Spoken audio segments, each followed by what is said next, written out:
Hello comrades, it's TheFinnishBolshevik. In this video I will be discussing the development of philosophy in the Soviet Union. Debate between mechanists and dialecticians.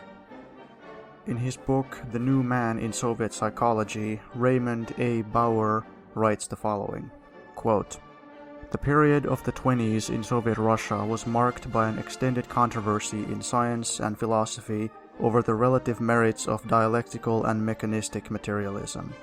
There were actually two prongs to the discussion. One issue was whether or not the principles of dialectics were applicable to the natural sciences. The other issue was the actual definition of the principles of dialectics. The initiative in this controversy was taken by a group of natural scientists who maintained that natural science discovers its laws by empirical research and should not be subject to the imposition of pre-existing philosophical laws. Their early spokesman, Minin, said that philosophy had to be thrown overboard together with religion. In addition, they favored the models of mechanics as the basis for scientific explanation, and many of the scientists believed that the principles of dialectics could actually be expressed in terms of mechanics. In this contention they found support from Bukharin in his book Historical Materialism. Resistance to this attack was organized among a group of philosophers led by A.M. Diborin at the Communist Academy, an organ of the Central Committee of the party. A society of militant materialist dialecticians was organized, and support was gained from philosophers at the Lenin Institute, the Marx-Engels Institute, and the Institute of Red Professors. The position of the dialecticians was given further valuable support in 1925 by the Marx-Engels Institute's publication of two important fragmentary works, Engels' Dialectics of Nature and portions of Lenin's philosophical notebooks." Unquote. So okay, that's a pretty long quote, but I think it serves as a pretty good introduction to the topic. But now, let's go through this debate in philosophy in a bit more detail. The debate between mechanists and dialecticians centered around the following main topics. 1. Many mechanists considered that philosophy was unnecessary and the only thing needed was natural science, or that the role of philosophy was very small, while dialectical materialists on the other hand considered philosophy to be very important. 2. Mechanists considered that motion was mechanical, that is, simple, non-contradictory motion of isolated rigid bodies, while dialectical materialists considered that motion was dynamic due to contradictions and interactions. 3. Mechanists considered that motion was external to objects and phenomena, while dialectical materialists considered motion to be inherent inside of objects and phenomena. It should also be stated that dialectical materialists considered motion to be constant and everywhere, while mechanists did not think so. 4. Mechanical materialists were fatalistic determinists, considering that freedom does not exist. Dialectical materialism, on the other hand, holds a dialectical, more complicated view of freedom and necessity, which we'll also discuss later. Mechanists believed that philosophy needed to be gotten rid of. In his biography on Bukharin, Stephen F. Cohen writes the following, quote, "Mechanists believed that the positive science had virtually eliminated the need for philosophy." Unquote. Needless to say, if they don't value philosophy and if they think philosophy should be thrown into the garbage, well, of course, they won't be able to develop philosophy. The mechanical materialist Minin wrote the following, quote, "Both V.I. Lenin and Plekhanov also employed old-fashioned terms such as the philosophy of Marxism, the philosophical implications of the natural sciences, and so forth. But these terms as used by Lenin and Plekhanov are merely slips of the pen and nothing more. In fitting out and trimming the ship of science, we must take care to throw not only religion but also the whole of philosophy overboard." Unquote. Needless to say, Minin grossly distorts the view of both Lenin and Plekhanov. What about the source of motion? Is motion internal or is it external? In his book, Bauer writes the following, quote, "To the mechanist, the concept of force is the means of explaining causal relationships in the world. Since his theoretical model is that of a machine which responds or adjusts to external force, there would be no initial motion in the system without the application of external force." Unquote. So the mechanist sees the world as a big machine, and he thinks that in order for the machine to have any motion, it needs to come from outside. He doesn't think that there is any inherent internal source of motion in the machine. He goes on, quote, "The mechanist sees the world as consisting of rigid, isolated elements, so that if force is applied at one point, it is transmitted by these rigid elements to other elements and so on. If forces equal in magnitude but opposite in direction are effective on the same point, no motion results but an equilibrium is established." Unquote. One of the leaders of the right opposition, Bukharin, he developed an entire theory of equilibrium, which he used to explain both the material universe as well as society. Bauer goes on, quote, "Bukharin's conception of equilibrium was a good example of this approach. To him, society was a system which adjusted to the natural environment. The internal structure, the state of equilibrium within the system, is a function of the system's external equilibrium. In such a scheme, the initiative always rests in external factors. This is illustrated by Bukharin's statement, we may say of a system that it is in equilibrium if that system of itself, without the application of external energy, cannot change its condition." Unquote. It's pretty shocking that Bukharin passes that off as, historical materialism, because it's a complete distortion and a completely anti-Marxist position. So this theory of equilibrium is basically saying that if you have a system, it doesn't have any internal motion in it. All the motion comes from outside. Bukharin believes that society gets all of its motion from outside, from nature. So society is only reacting to nature. And he flatly says that if a system is quote-unquote in equilibrium, then it supposedly stays like that forever until you have some energy coming from the outside. Well, what is the dialectical materialist position? I think Bauer actually, even though he's not a Marxist, he sums up the criticism by the dialecticians entirely correctly. He says, quote, "The dialecticians argued that motion is an inherent property of matter, while the mechanists considered motion to be a property that is imparted to matter from without. The dialecticians contended that the mechanist's position involved the position of a prime mover to set matter in motion, and thus led to such concepts as God. This difference in interpretation of the nature of force is a key to understanding how certain Marxists, who considered themselves to be dialecticians, were criticized as being mechanists." Unquote. And that mainly applies to Bukharin, because Bukharin still claimed that he was a dialectician, even though he was actually a mechanist. All the classics of Marxism, Marx, Engels, Lenin, Stalin, they all said that motion is something that is inherent to matter. Famously, in his Anti-Dühring, Engels writes, quote, "A motionless state of matter is therefore one of the most empty and nonsensical of ideas, a delirious fantasy of the purest water." Unquote. And Stalin, in his famous essay, Dialectical and Historical Materialism, says the following, quote, "Contrary to metaphysics, dialectics holds that internal contradictions are inherent in all things, and that the struggle between these opposites constitutes the internal content of the process of development." Unquote. In his philosophical notebooks, Lenin writes the following, quote, "The condition for the knowledge of all processes of the world in their self-movement, in their spontaneous development, in their real life, is the knowledge of them as a unity of opposites. Development is the struggle of opposites. This view alone furnishes the key to the self-movement of everything existing. It alone furnishes the key to leaps, to the break in continuity, to the transformation into the opposite, to the destruction of the old and the emergence of the new." Unquote. And in this particular section, Lenin is emphasizing that we need to see development as the struggle of opposites, and not only their combination, and not only their unity. And he also uses the Hegelian term self-movement, because he wants to emphasize that objects and phenomena develop due to their own internal contradictions and not due to external factors. Capitalism goes into crisis because of internal contradictions inside capitalism. Class struggle happens because of class antagonisms inside the society, not because of external factors. External factors can contribute to that or hinder that, but they're not actually the fundamental cause of it, nor can they eliminate the internal contradiction. Dialectical materialism also holds that change, motion, and development are absolute and constant, while all rest and so-called equilibrium or harmony is only temporary and is only relative.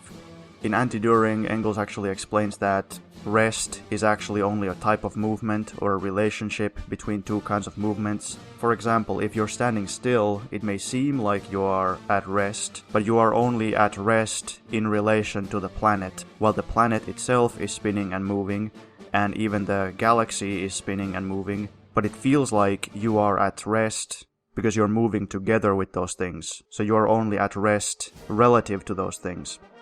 In his philosophical notebooks, Lenin writes, quote, "The unity of opposites is conditional, temporary, transitory, relative. The struggle of mutually exclusive opposites is absolute, just as development and motion are absolute." Unquote.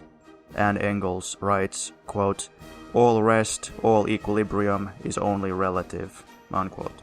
Marx and Engels considered that matter is eternal, so it doesn't need any kind of creator, because it has always been, and it is always moving.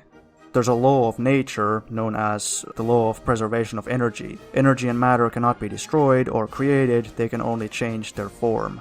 The problem with mechanism is that if you think motion is coming from an external source, something outside of matter, then the only way to explain motion is that you have to believe in a god.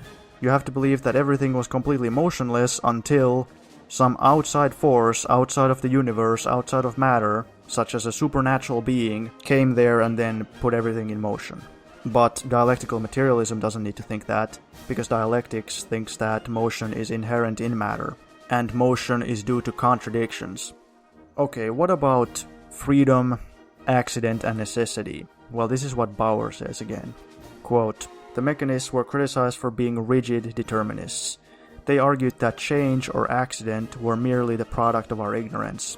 In reality, they think that only necessity exists. Accident is a product of our ignorance, and therefore exclusively a subjective phenomenon.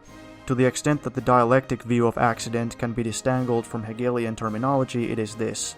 Certain elements in a situation are more relevant than others for the problem at hand. The analyst concentrates on these elements and factors external to his scheme of analysis, but which may impinge on the events with which he is dealing, he calls accidents. Hence the accidental may be defined as a cause which is not directly related to the lawful inner development of a given phenomena. It appears as something external in relation to it. That is to say, there may be two or more quite independent series of causes and effects which may intersect, and this intersection is accidental. The mechanists, in holding to the view that chance is incompatible with causality, are accused of failing to distinguish between the relevant and the irrelevant. The essence of the difference is that, to the person looking into the past, complete determinism makes sense, since the relevance of events can be judged on the basis of the effect they have produced. The person looking into the future does not have such wisdom of hindsight, and he must make some decision before the fact of the relevance of the factors involved, since he cannot take all conceivable variables into consideration." Unquote. That is perhaps not a completely perfect explanation of the difference between the dialectical and mechanical view of freedom and accident and necessity, but I think it's pretty good. So let's go through it bit by bit. The mechanists, they say that there's no such thing as freedom, there's no such thing as accidents, there's only necessity, and that if some things look accidental, that's just because of our ignorance. It's not real. Dialectical materialism, on the other hand, considers that for a given process to take place, certain things are necessary and some things are not necessary. Some things need to happen, but some things don't necessarily need to happen. Those things we call accidents. For example, in order for October Revolution to happen, it was necessary to have a revolutionary situation, it was necessary to have a revolutionary party, and it was probably even necessary to have Lenin instead of Trotsky, for instance, leading the party. But things such as how many hairs did Lenin have on his head, they're entirely accidental, it doesn't matter. Now, a mechanist might say, well, weren't there causes which caused how many hairs Lenin had on his head? Yeah, there were causes, but those were entirely irrelevant and accidental to the process of the October Revolution. Marx and Engels actually said that if you don't make any kind of distinction between what is necessary and what is accidental, then you're not actually elevating everything to the status of necessity, you're lowering everything to the status of accidental. Because then you're actually implying that the number of hairs on Lenin's head, it was as important to the October Revolution as whether there was a revolutionary situation, or that it was as important to the October Revolution as something like the laws of physics. When it comes to practical politics, the fact that the mechanical materialists believed that everything was basically predetermined meant that they undermined and underestimated the role of class consciousness and the role of revolutionary theory, because they thought that everything basically happens automatically, it's predetermined. And I'll talk a little bit more about this when I get to Bukharin's theories. Mechanical materialism was perhaps the most serious threat in the entire history of Soviet philosophy. They advocated a simplistic position, which underestimated the importance of philosophy, and that position is actually similar to the Second International, because the Second International also claimed that Marxism doesn't have a philosophy, and that's why all the revisionists in the Second International said that since Marxism doesn't have a philosophy, we need to develop some other philosophy. That's why most of the famous revisionists became neo-Kantians, while mainly the Russian revisionists, such as Bogdanov and his crew, they became neo-positivists, also known as Marxists, also known as empirio-critics. The Soviet mechanists, at least many of them, still claimed that they supported dialectics, and claimed that, in fact, they were the real dialectical materialists. So, in this debate, actually, both sides claimed to support dialectics, but the mechanists also said that they are mechanical materialists. They actually said that they're both mechanists and dialecticians. This confusion is exemplified by their slogan that dialectics is mechanist. So they're just twisting dialectics. As Somerville says in his book on Soviet philosophy, the way of thinking of the mechanists, quote, might be characterized as an extreme empiricism. The word extreme here would have reference not only to a total exclusion of opposing philosophic tendencies, but also to a certain untheoretical, literal-minded quality which attached to their conceptions and methods.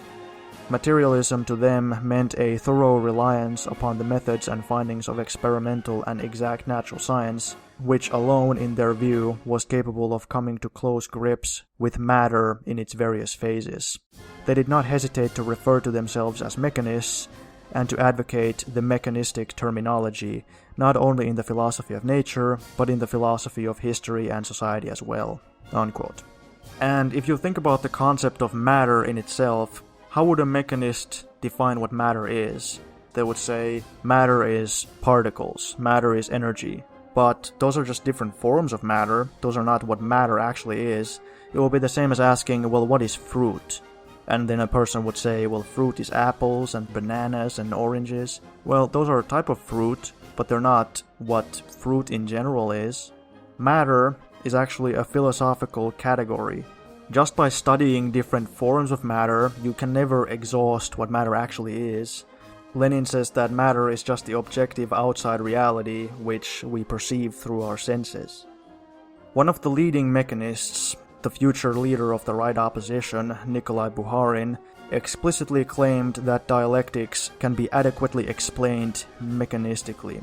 In his book Historical Materialism, he said, quote, "It is quite possible to transcribe the mystical language of Hegelian dialectics into the language of modern mechanics." Unquote. So Bukharin thinks that the language of dialectics, or the terminology of it, is entirely unnecessary, that you can just describe it mechanistically, without the need of talking about contradictions, unity of opposites, or any of that stuff. As is well known, Lenin had always maintained that Bukharin actually did not understand dialectics. During the trade union debate of 1921, Lenin said that Bukharin replaces dialectics with eclectics, that is, mere mechanical combination. This is what Lenin says, quote, "Bukharin's fundamental theoretical mistake, which is substitution of eclecticism, especially popular with the authors of diverse, fashionable and reactionary philosophical systems, for Marxist dialectics." Unquote. Lenin had consistently attacked Bukharin's mechanism and his use of revisionist and capitalist theories, and Lenin particularly criticized Bukharin's reliance on the anti-dialectical empirio-criticist Bogdanov. In his biography of Bukharin, Stephen Cohen writes, quote, "Lenin particularly disliked what he called the use of Bogdanovist gibberish instead of human language. Over and over again he greeted them with, 'Ugh, haha, eclecticism, unquote. Quote, Bukharin came out openly in favor of certain aspects of mechanism in his book Historical Materialism. His opponents attacked not only his nomenclature, which means his terminology, but his basic conceptions and theories, particularly the doctrine of social equilibrium as being mechanistic, unquote. Quote, precisely what the mechanist group asserted was that the dialectical conception of nature, properly understood, was the mechanistic conception. Thus, mechanist Stepanov flatly entitled one of his articles, "The dialectical understanding of nature is the mechanistic understanding," unquote. Quote, the mechanists had gone so far as to advocate, for instance, that the study of the history of philosophy be scrapped in higher institutions. Just as the mechanists were prone to play down the study of history of philosophy as such, they were inclined to belittle the role of classic philosophers in relation to the development of dialectical materialism. These tendencies came out with particular clarity in the voluminous discussions centered around Hegel and Spinoza. They probably would have been glad to forget all about Hegel, but they were not permitted to do so. Hegel became an issue. The dialecticians accused the mechanists of failure to comprehend the significance of the fact that Marx and Engels had built on Hegel, had profited immensely from the study of Hegel, and had advised everyone to do likewise, unquote. So it seems that the mechanists didn't really care what Marx and Engels actually wrote and said, and what the worldview of Marxism was actually all about. They wanted to change it based on their own subjective opinion. They wanted to pretend that Hegel wasn't really important. Even Lenin wrote that it was necessary for all communists to study Hegel, but the mechanists, they didn't really care. Quote, in the discussion centering around Spinoza, the main question concerned the significance of his work for the philosophic constructions of dialectical materialism. The mechanists, in particular writers like Axelrod and Timiansky, were disposed to make short shrift of the matter by declaring Spinoza an outright idealist. Deborin and his group, however, were inclined to see great value in Spinoza, both as a dialectician and as a materialist. Properly taken, they argued, that is, taken in light of his historical movement and direction, Spinoza belonged to materialism. They were ready to hearken back to Plekhanov's conception that dialectical materialism could be characterized as a certain form of Spinozism, unquote. So what's this all about? Well, basically the mechanical materialists, they were ignorant, they didn't really understand philosophy, so they just thought, Spinoza, he uses a bit of a mystical terminology, he's a pantheist, therefore the mechanists say, oh, he's just an idealist, let's throw him into the garbage. But if you're actually a bit more well-read on philosophy, and if you actually understand it a little bit better, then, like Plekhanov and Lenin, you would understand that Spinoza was actually a materialist, fundamentally. He was a monist. He thought that there's only one substance in the world, which he thought was nature. He also thought that nature and God are the same thing, so he was a pantheist. And he thought that there's nothing else in the world except nature. Well, what does that make him? That makes him a materialist. If he doesn't think that there is any supernatural being outside of nature, well, then he's a materialist. He just calls it God. He uses a religious word for it, but that doesn't matter. I mean, it matters a little bit, but it doesn't change the fact that he's a materialist. Spinoza actually developed the entire idea of self-motion. Spinoza said that nature is a causa sui, meaning that nature is its own cause. Nature doesn't need a creator, it's always been, and it doesn't need any external source of motion, it's its own source of motion. That's an entirely materialist conception. But the problem is that it's not a mechanical conception. You know, it's super ironic because actually the mechanical conception does require a god, even though the mechanists didn't admit that. Because the mechanical conception requires an outside source of motion, a first mover, while Spinozism doesn't. This debate between mechanists and dialectical materialists raged on throughout the 1920s, until in 1929 it was finally conclusively decided. The Communist Party and all the main philosophical institutions finally officially denounced mechanism. They said that the debate is now over. Our official stance is now dialectical materialism and not mechanism. Quote, in 1929, the controversy came to a head.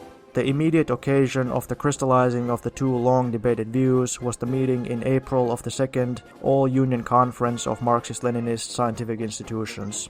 This was a gathering made up of delegates, 229 in number, from all the important scientific institutions of the country.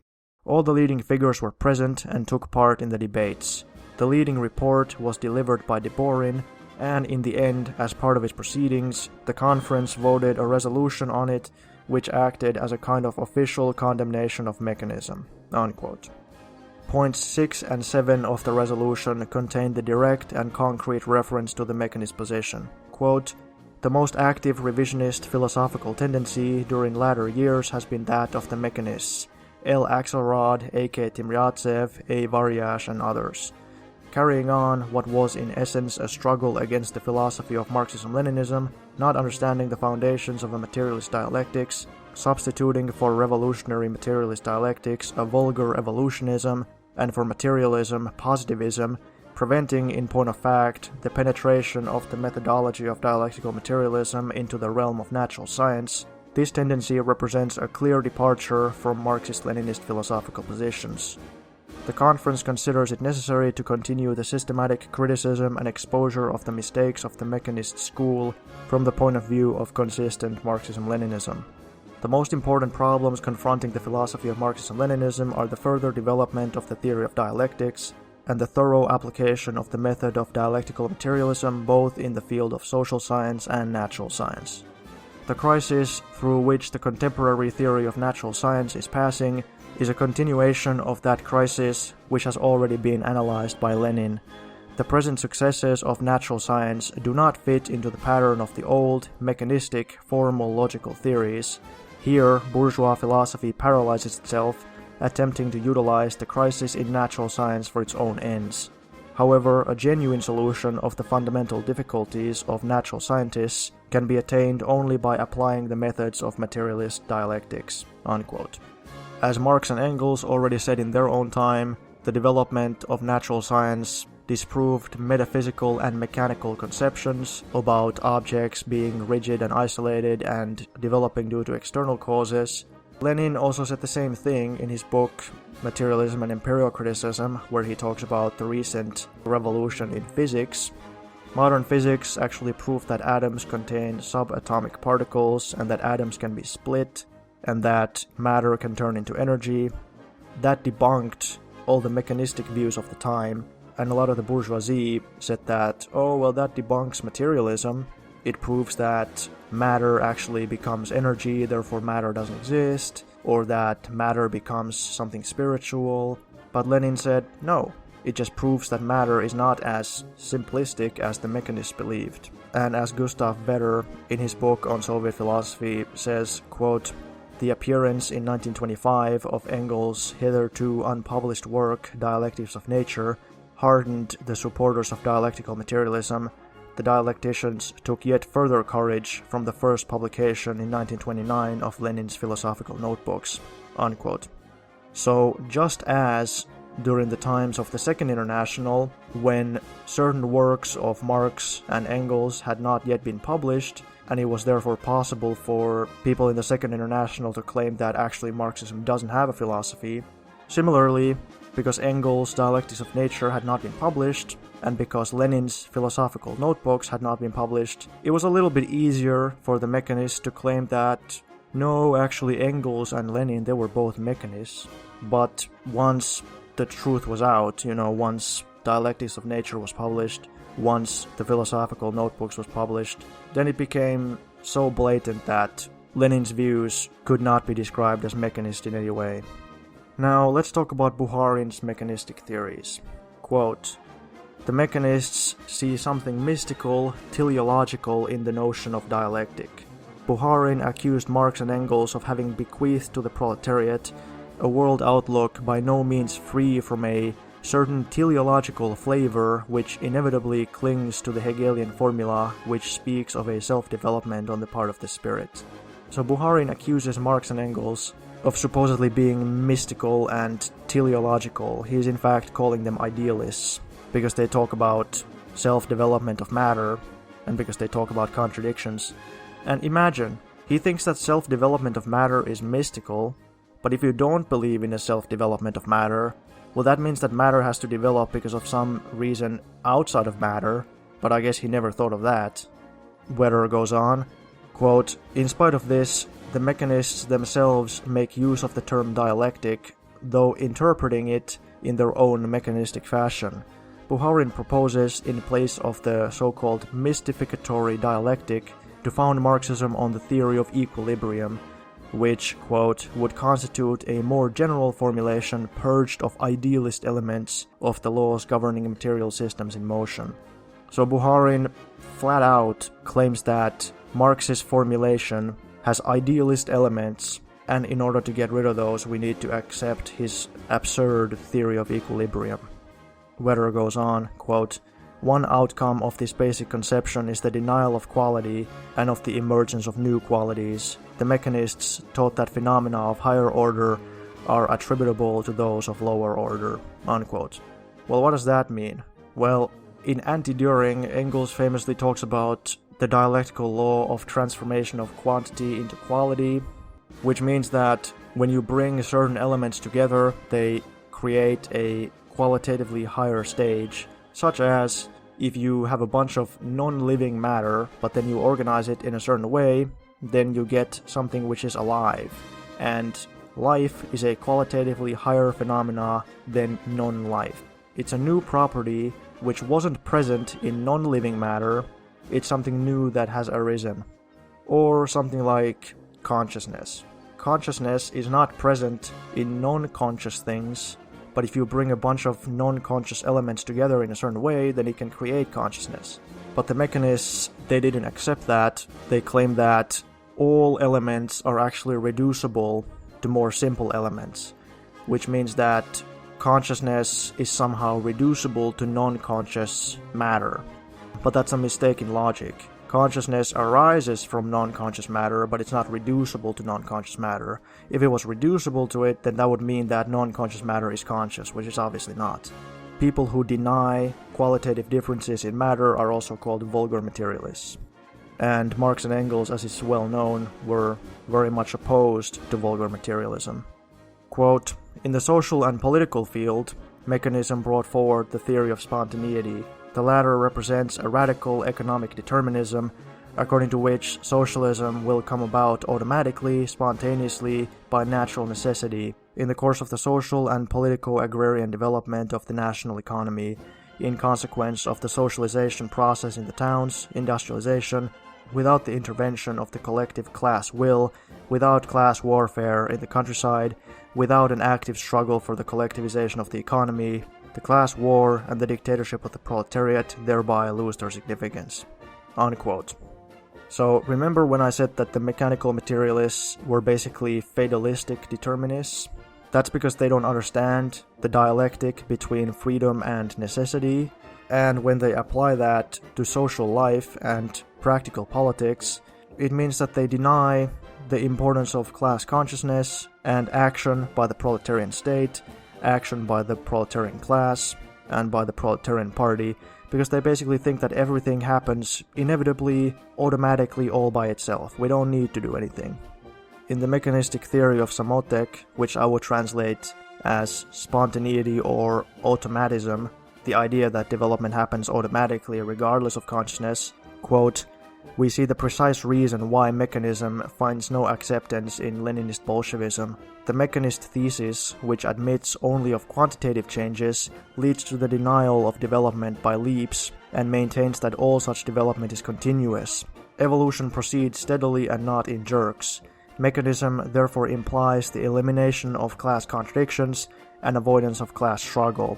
Bukharin, the leading exponent of mechanism, was in fact accused of cherishing the hope that the larger peasants, also known as kulaks, would move peacefully over to socialism. Unquote. That's a bit complicated, but you see how these different threads kind of come together. So because of their fatalistic determinism, the mechanists think that everything happens automatically, therefore class contradictions and class struggle is not necessary.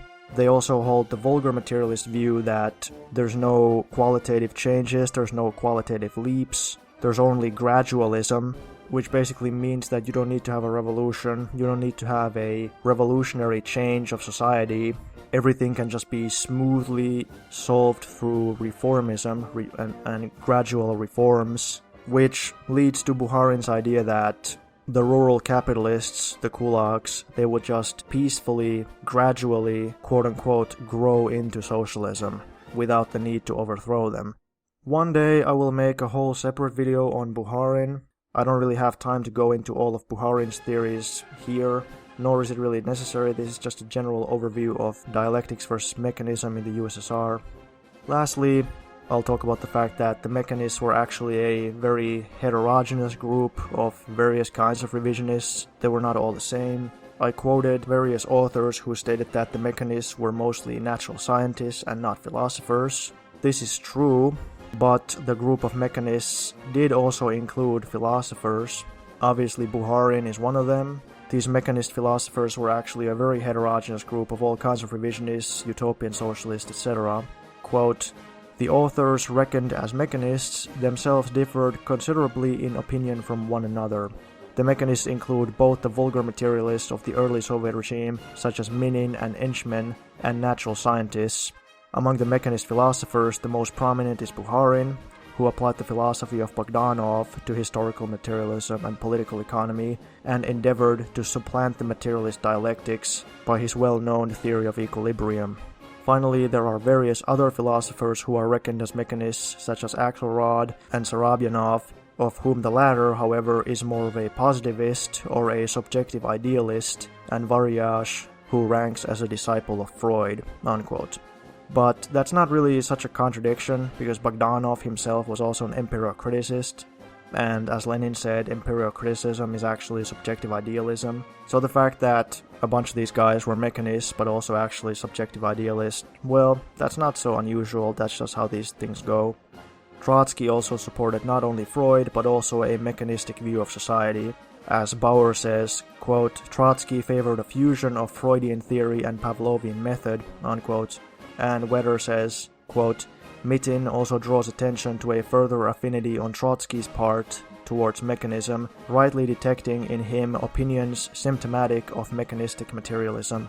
Trotsky maintains phenomena of higher order to be deducible from those of lower order." This is what Trotsky says. "Psychology, in our opinion, is reducible in the last resort to physiology, and the latter in turn to chemistry, physics, and mechanics.